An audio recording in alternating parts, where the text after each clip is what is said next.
Hi, this is a different camera, so the perspective seems different than the one I usually use. Usually you can't see that thing there. But hello, today I bought a CD. Huzzah! A new CD, not a second-hand one. I haven't actually been buying many second-hand CDs recently because, well, many reasons, but don't really need to get into them in a moment. But I haven't really been buying any CDs of any kind. Well, actually, no, I did make a purchase a couple of weeks ago, didn't I? But anyway, this is a new, full-priced CD, which is something quite rare for me. Usually, if I buy new CDs, they are kind of discount priced, about half the price of this one. This is a new release. I think this was released 5 days ago, and it was full price. And I don't know what else to say about it, but you can see I purchased it from JB Hi-Fi, which I've talked about before. You'll probably actually see what it is through the paper. So, JB Hi-Fi is an Australian electronics chain that sells consumer electronic products, hi-fi, and also some physical media such as CDs, records, DVDs, toys. I've noticed, or kind of collectibles. I've noticed they've kind of been getting into that side of the market. But can I just say, before I get into that, every time I go there, and it's one particular branch, maybe I should say, because who cares? No, it's not like anyone's ever know. The branch in Albany, in Auckland's North Shore, the Westfield Mall there, I've had 2 or 3 times been there where the staff at the cashier, whatever you want to call them, the checkout staff, are comically rude. Like, it's almost like you feel like you're on like a hidden camera TV show. Like, completely ignore you. So today I went there, I was with my son. That narrows it down more of the person who watches this. And went and stood at the checkout, and there was 2 people there. Like, I'm like, there's only one checkout open. There are 2 people behind the counter looking at each other, having a full-on conversation, a guy and a girl, blah, blah, blah. And they could see that I was there. I was like, probably like half a meter away from them, standing there with a product in my hand at the counter. And they're like, blah, blah, talking for a good, I don't know, probably felt a lot longer than it was. But I was just like, is this really happening? Can they not see I'm here? And I don't expect the red carpet to be laid down, but Jesus Christ, if a customer comes up to the counter, just put the conversation on pause for 10 seconds, process the purchase, and then carry on after they've gone. No, that's too much. Another time I went there, and it was similar to that. A girl and a guy having a conversation, and the girl wouldn't even, woman, whatever, she's probably in her mid-20s, wouldn't even look at me. Like, took the thing out of my hand, was like talking, not even looking, doing what she did. It didn't say a single word to me. Am I getting old that this stuff bothers me? It's not, because I remember even when I was younger, that kind of stuff used to bother me. Because when you're going to a shop, the bare minimum, and really the only thing, it's the bare minimum, but it's also, I don't expect more than the bare minimum, is a hello and a thank you at the end. Because that's what I give as well. Hello, I'm a customer. Thank you for checking me out and helping me purchase this product. In a day and age where retail is really struggling, in New Zealand even more so. I don't know what the economy is doing in your country, but New Zealand just had a negative GDP record for the last quarter. So I think, not technically in recession, but we just came out of a recession. We had 1 quarter of growth, and now we're back into negative GDP growth, or contraction, as that may be. And so if the next quarter is also a contraction, it will be a recession. But so many places are closing down. So many restaurants and bars and shops and construction companies. The economy here is not doing well at all, and the employment figures aren't great. It's like people are struggling. And so you'd think, if I'm going into your shop, you put just that minimum effort. So that's 5 minutes of me blabbing. Sorry, but let's show it without further ado, not adieu.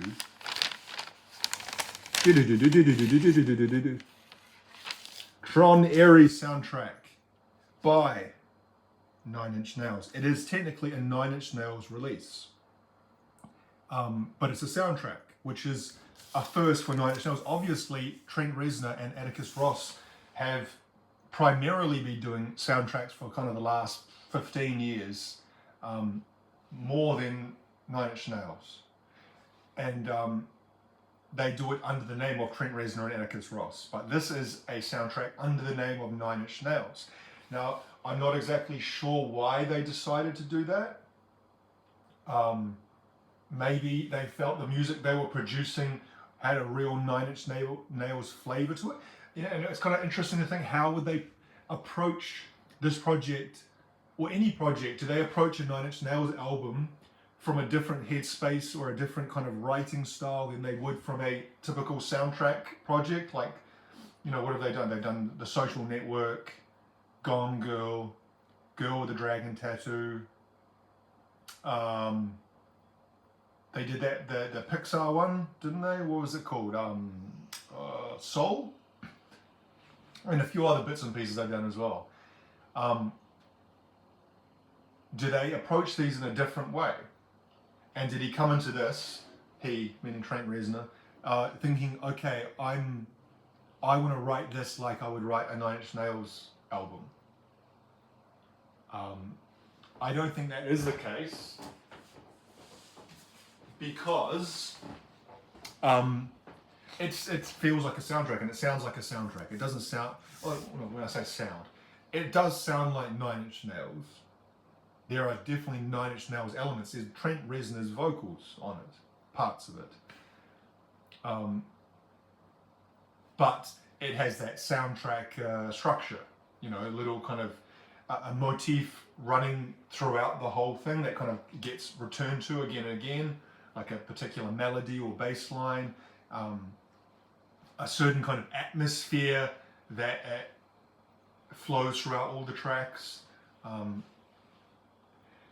So yeah, I'm sure he's actually probably addressed this in interviews and explained why he decided to do this as a 9 Inch Nails project. But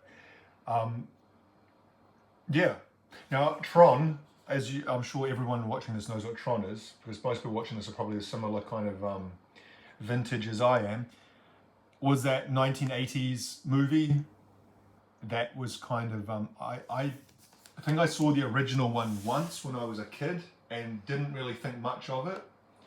And then Tron Legacy came out about 15 years ago, and that one I did watch, and I loved that movie. That was a brilliant movie. If you haven't seen Tron Legacy, I think as a standalone movie, you don't have to have watched the original Tron. It's just a great story, great kind of design. What, you know, I don't know what you call that. What do you call it in a movie? Like design. I don't know. Kind of like the style that they have across the movie, the choices that, you know, that kind of 80s Tron, futuristic, digital, blah blah type. Jesus, the word's completely escaping me. But they do that really well. And the story itself is great as well in Tron Legacy. It's kind of like the son, the father, that kind of classic storytelling trope, should we call it. And great soundtrack as well. You know, speaking of soundtracks, that two of my, you know, some of my favorite artists of all times, Daft Punk and 9 Inch Nails. Daft Punk did the Tron Legacy soundtrack, which I also own, which is also brilliant. Different, similar in some ways, but a lot more orchestral in places, and a lot more future focused, if that makes any sense. You know how or maybe you don't know, the color scheme of Tron Legacy was like this light electric blue and black, and whereas Tron Ares is red and black, kind of electric red, bright red, neon red and black. Well, I think that kind of really matches the music, because the music of the Daft Punk soundtrack really did feel that kind of like crackling electric energy, whereas this one has a lot darker feeling to it and a lot kind of more closed in. Not claustrophobic, but kind of feels like things are closing in on you. That probably doesn't really make any sense whatsoever, but anyway, let's look at the actual CD. So, original motion picture soundtrack, Tron Ares, 9 Inch Nails returns with over 70 minutes of music for the motion picture Tron Ares, featuring As Alive as You Need Me to Be and Who Wants to Live Forever. So I guess those are the two singles. As Alive as You Need Me to Be, that was released as a video. I watched the video of that a couple of weeks ago when they first released it, and they released it on Spotify a few weeks ago. To be honest, when I first heard that, I wasn't blown away, but the more I've listened to that song, the more I've liked it. And it's kind of been stuck in my head the last few days. Me and my son watched the video for that. They've made it kind of an abridged version as well, kind of like as a trailer for the movie. Halo 36, Null 22, original release date, September 19th. So today in New Zealand, September 25th. So it's 5 or 6 days ago this was released. So it's Tron Ares, music by 9 Inch Nails. So do you think this would be a bit more prominent? Okay, well that's...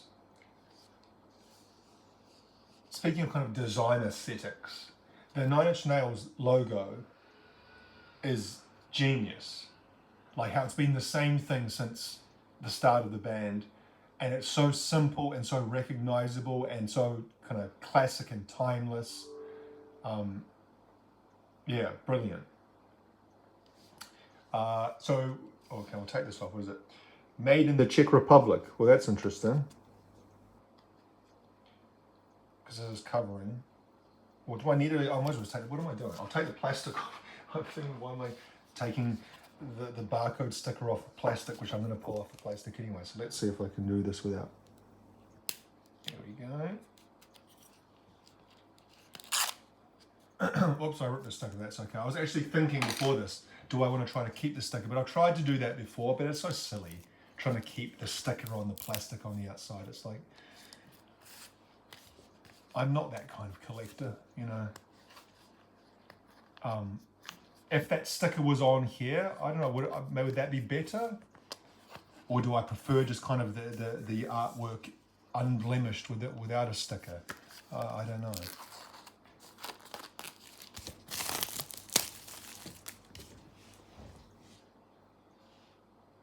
Trying to erase music, sorry, that's not really focusing, is it?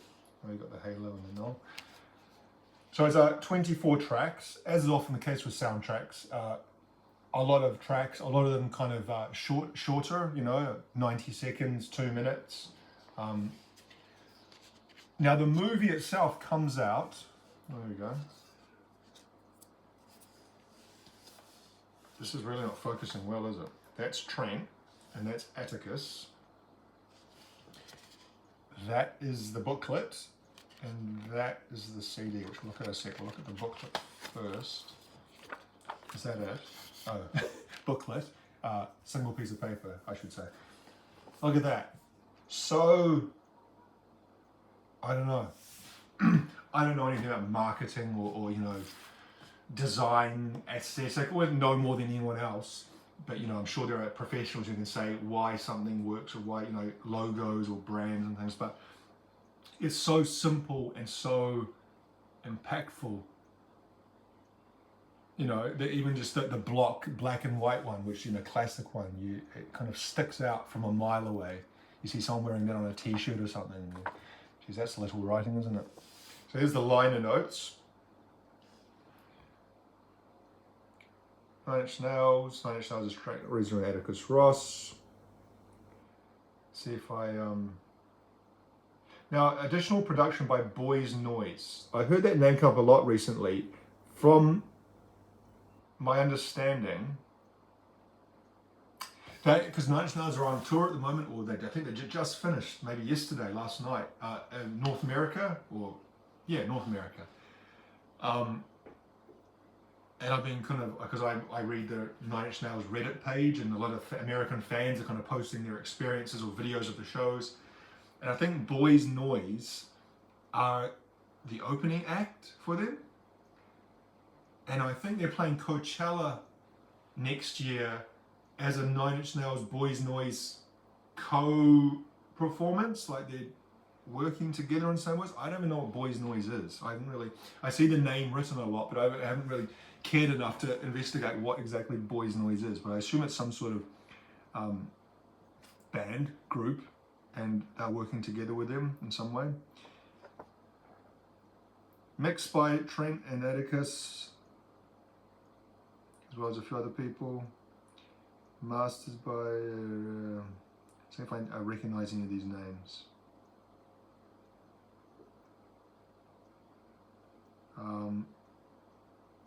No. Okay, so Who Wants to Live Forever? That is a unique song in as much as it has a female vocalist. I think it's the first Nine Inch Nails song. I might be wrong on that because I'm not as au fait, or whatever you want to call it, with their releases in the last 10 years, like Bad Witch and With Violence. But even with those, I think there's never been a female vocalist, guest vocalist on a Nine Inch Nails song. Could be wrong on that though. But there is on that song, and it says her name is Julienne. Judeline. I'll talk about that when I talk about the songs, but I've been listening to this quite a lot over the last however many days since it was uploaded to Spotify. Not like huge, massive amounts, but I've listened through to it at least 5 times, and I've listened to some of the first 5 songs, probably more like 10 times. I think it's an excellent album, and it's different than other Nine Inch Nails albums, obviously, but I think it stands alongside them fine. If you think about something like the Ghosts albums, 1 through 4, and was it 1 through 4 the original ones, and then the 2 that he released for free during COVID. It certainly stands alongside those as kind of an instrumental type thing. And then certainly the soundtracks they've done. Some of the work they've done on the soundtracks has been as good as anything that Nine Inch Nails did. And that might be sacrilegious to some Nine Inch Nails fans. There's an ant there, isn't there? What are you doing? I squashed it. Like I said, The Social Network, which is, I think, maybe the first one they ever did, but it's certainly the one I'm most familiar with, is brilliant. It's kind of like a soundtrack, like a kind of atmospheric piece of music. It's amazing. The first song, was it Init? Is that kind of like initialize, the command for computers maybe? A great kind of atmosphere builder for an intro. Kind of gives a taste of what the album's like. Kind of very, like I said, dark. And when I said closing in, like it's light, the sounds are big, like big synth sounds, big bass synth sounds, but also, I don't know, I feel like a weirdo trying to explain this. In my mind, it feels large, expanding upwards, but closing in at the same time. The feeling I get from the music. As alive as you need to be, like I said, that's kind of the single, and that's the song I've heard the most, and that's, I've got a full vocal, it's not an instrumental track.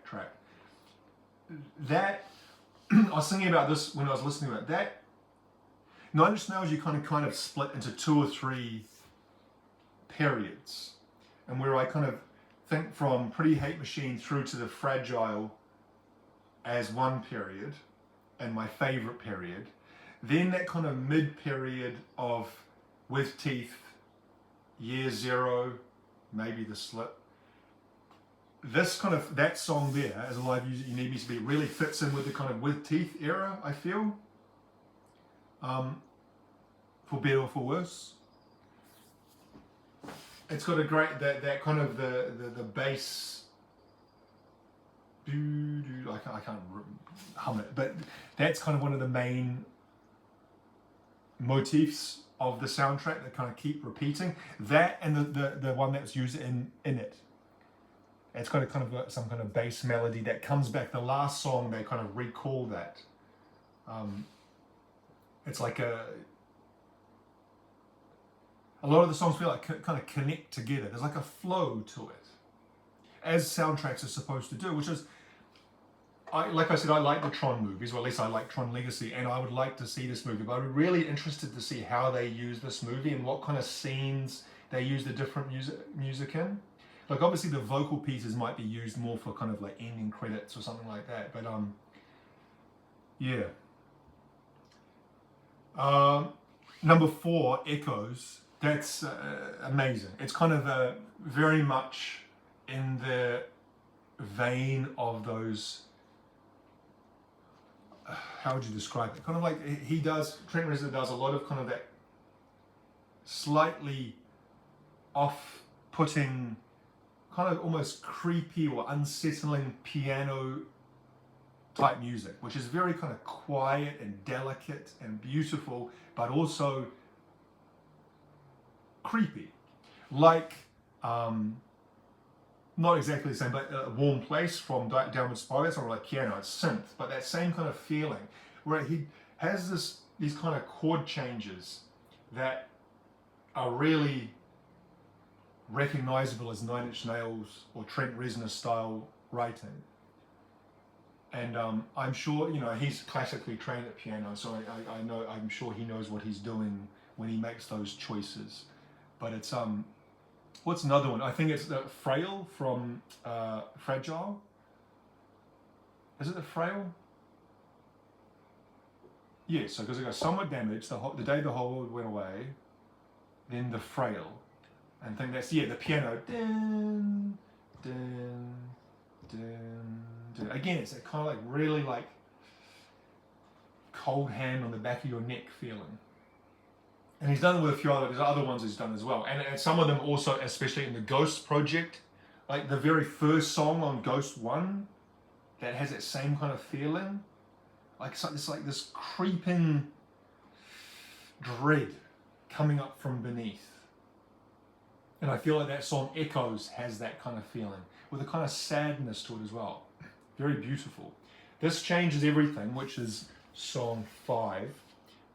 Which one? That's the one that sounds like Pink Floyd, I think. You know that in Dark Side of the Moon? You know that very early 70s synth song they did in Dark Side of the Moon? I think it's On the Run.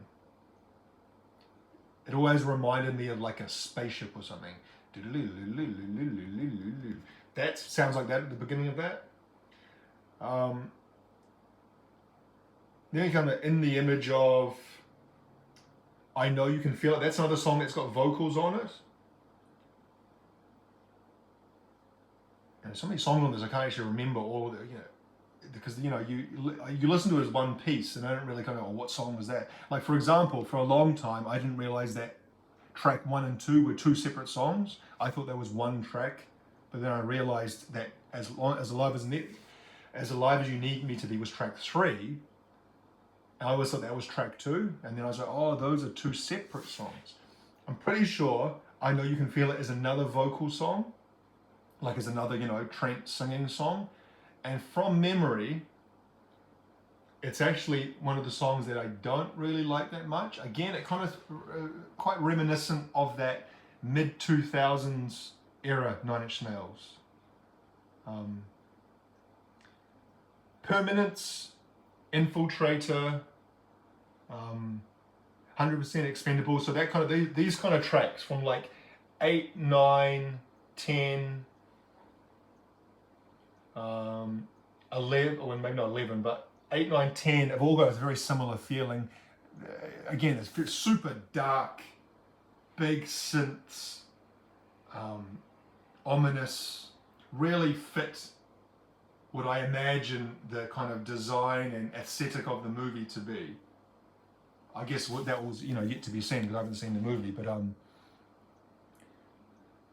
one of them that must be number 10, 100% Expendable. That's the one that reminds me a little bit of. So if you know that when he wrote In a Warm Place from Downward Spiral, he took a lot of inspiration from the Crystal Japan David Bowie song from the ad that he did in Japan in the 1980s. And that song there, 100% Expendable, also reminds me of that. There's something about the chord changes in that. A very sad sound. If you listen to that, if you go on YouTube and put Crystal Japan David Bowie, you'll see it's like an ad that he made, and he wrote the piece of music specifically for it. I think Crystal Japan was like a whiskey or a gin or something. And it's got this super, again, you can see the connection between Bowie and Nine Inch Nails, and how Trent Reznor absolutely worshipped David Bowie. Is that kind of weird feeling that you get, that not a lot of musicians don't know how to do that, how to write music that give that kind of real ominous feeling. And it's not as though it's like super, I don't know, like a heavy metal band like Slayer or something that kind of does those real like kind of ominous type riffs, or even Black Sabbath, early Black Sabbath. But it's different than that. It's more wacky. That song there, song 10, 100% Expendable, reminded me of that. The death of a superhero. Like really large and dark, but slightly off kilter. 11 still remains. That's kind of more of not a synth, it's like just like a piano type, a sad piano song, should we say. Then 12, that's the one with the female vocal, Who Wants to Live Forever. Starts off again, it kind of reminds me a little bit of a dark version of Postal Service, Ben Gibbard's side project. The kind of the beep, beep, beep, beep, beep type starting. But it's not a bad song. I think a lot of people actually quite like that song, and they like the female vocal added to it.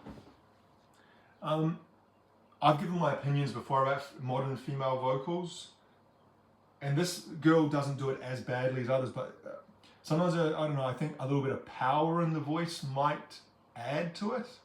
A little bit more, I don't know. There we go.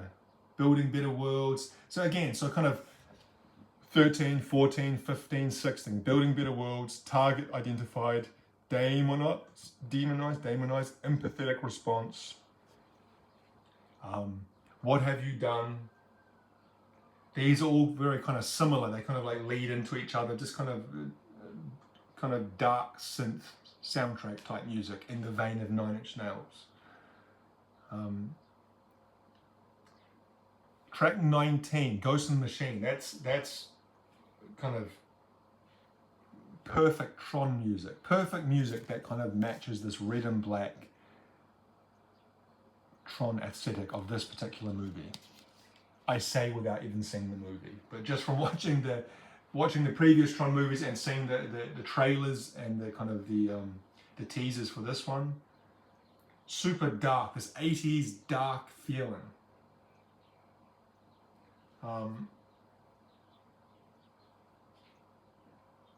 Okay, as you get towards the end of the, I'm kind of start thinking, what's this one? What's it? No Going Back. I think that's kind of like almost feels like a reprise to Who Wants to Live Forever. I sort of feel like they kind of connect. I know 22, a new directive. That's that return of that motif that was kind of heard in it at the beginning, and in As Live As You Need, that kind of bass line that kind of comes up again and again. And then Shadow Over Me, that's a vocal song. I can imagine that being used in kind of the ending credits. And that sounds like a kind of like a partner piece to As Alive As You Need Me to Be. Don't think I've really added much there by me just kind of rambling about each track, but it's an album I feel excited about. a lot of times when I listen to new albums by bands that I liked for many years, even though I like it, I can't really get excited about it, which is a good example of that is the most recent Opeth album, a band that I at one stage I would have considered my favorite band ever. And on paper, their most recent album should have kind of ticked all the boxes of things that I love about that band, but it just kind of left me a bit cold. Whereas this kind of marries so many things that I like together. Like, I've always liked soundtracks. I've talked about soundtracks a lot. I have a lot, hundreds of soundtracks in my collection. I love 9 Inch Nails. I love Trent Reznor and Atticus Ross's soundtrack work specifically.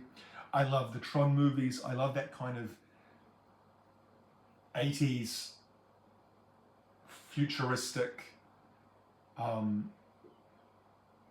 hate using this term because I don't think it really fits, but I guess it kind of gives an idea of kind of cyberpunk type design aesthetic. And I think it's just really well done. I haven't read any full reviews of this album. I've read bits and pieces and comments where some people are apparently a little bit disappointed. I think one of the comments was he reused certain elements, but I think that person who said that maybe had never listened to a soundtrack in full before, because that's kind of what soundtracks often do. At least, when something is scored, they take a central, melody or I keep using this word, but motif, and then reuse it throughout, kind of to recall the core theme or the core character, the protagonist, or whatever it might be. That's what they're supposed to do. And I think this particular soundtrack does that well. It doesn't overdo it. I think there's enough stuff surrounding it that you don't going to get sick of it at all. Yeah. I don't know really much else to say about it. It's a brilliant soundtrack. And that might just because I'm a big fan of 9 Inch Nails. 9 Inch Nails is one of my favorite bands of all time. I've talked about them before. I've made a few videos before about them, about my experiences. I've been to their concerts. I've seen them live twice.